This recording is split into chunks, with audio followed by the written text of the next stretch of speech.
সোনিয়া আজ আমার যা কিছু হয়েছে সবই দাদার প্রতিশোধ হয়েছে।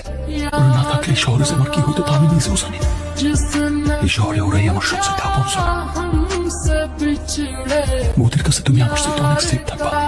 বৌদি, সোনিয়ারে তোমার কাছে রেখে গেলাম। সোনিয়া, এত মন খারাপ করে থাকিস কেন রে? না গো দিদি, মন খারাপ না, এমনি।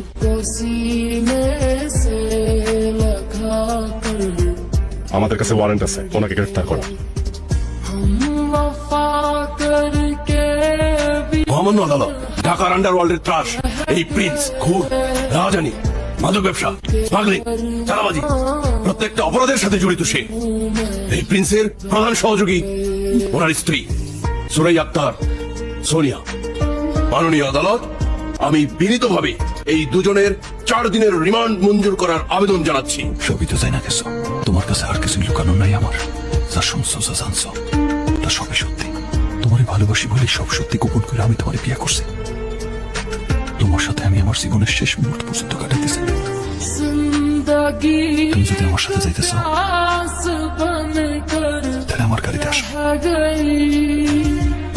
जिंदगी एक प्यास बनकर रह गई।